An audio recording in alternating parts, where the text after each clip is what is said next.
welcome to episode 421 of Prog Review.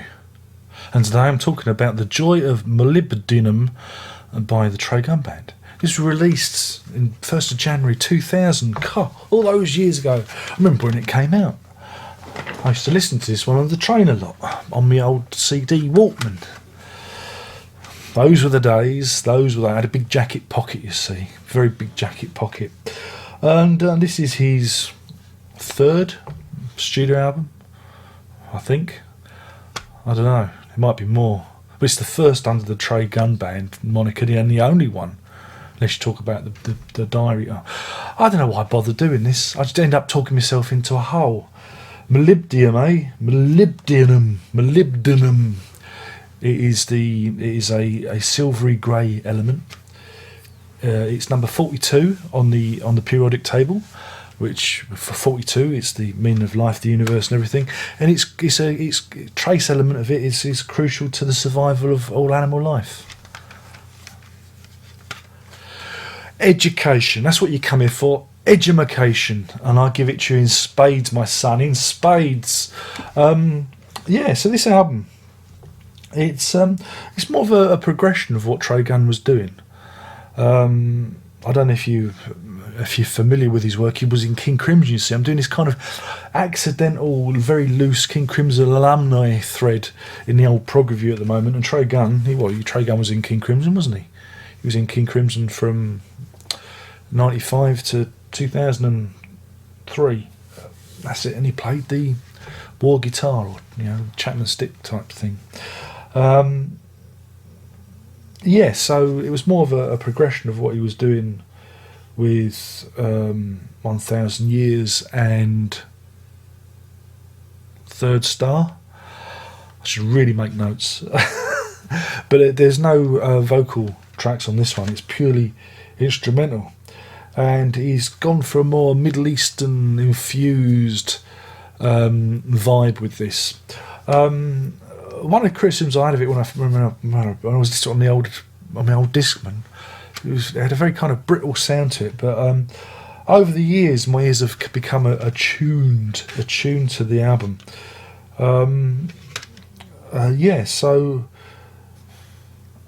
There's some really good stuff on here.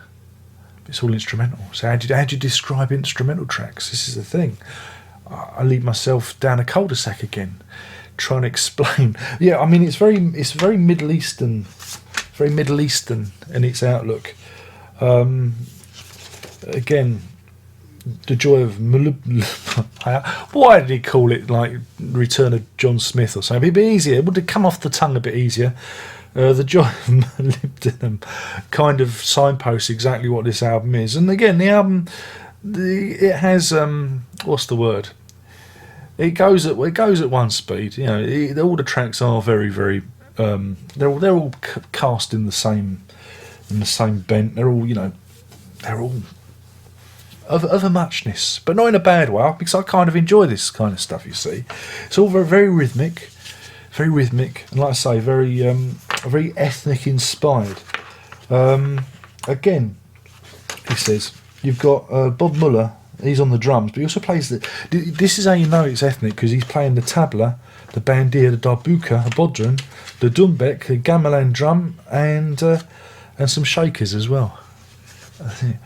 Whereas Tony Gabali, he plays the saz, and the saz is an interesting instrument. If you get the Trey Gunn Untune the Sky compilation, there's a DVD that comes with it, and it shows the band going through their performances, and you can see all the instrumentation. It's really good just for the DVD. Of course, Mr. Gunn himself plays what he calls touch guitar. Mellotrons on it. Must be prog if the Mellotron's in it. And he also got the theremin. Who doesn't love a little bit of theremin? Whoa! That's me doing the theremin. You're a hard lot. The thing is, though, for me, this takes me back.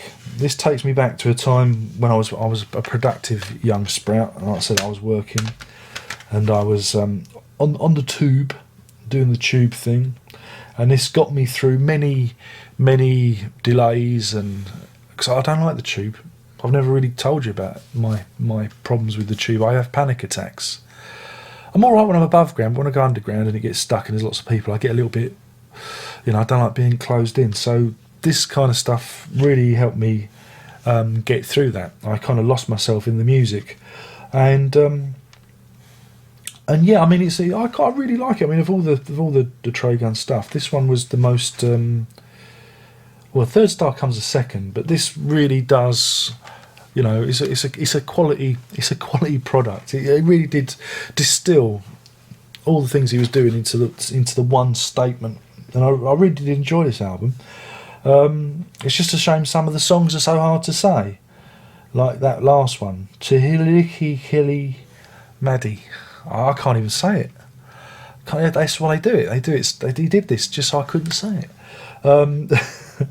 But yeah, I mean, it's a good one. I think you should check it out. If you haven't checked out his previous albums, go for this one. But if you don't like adventurous progressive, because it's kind of fusion, with that kind of, if you might not like this. But if you're interested to hear what Trey Gunn can do outside of King Crimson, this really does showcase his talents, and it's a great shame that he's not with them anymore. And there's a story, but that's not for me to tell, is it? But yeah, it's a good one, so do check it. I think it's still. I mean, this is on DGM, but to be honest, I think it's out of print, so you could probably pick it up off of Trey Gunn's Bandcamp page, I reckon, digitally, or off of eBay or whatnot. But yeah, it takes me back to time, different place, different Darren. And still have my own hair then. But yeah, give it a go. It's not for everyone. And you might find it a little bit repetitive in places. In terms of a rating, well, he's going to give this out of 5. Of course, always out of 5. I'm going to give this 4 Gate of Dreams out of 5. That's 4 Gate of Dreams out of 5. Yeah. So that's it. My name's Aaron Rock. I've been talking about Trey Gunn's band's Joy of Molybdenum. Trips off the tongue, indeed. And that's it. Thank you for watching, of course. Don't forget, you got the social media. I'm on the old Twitface.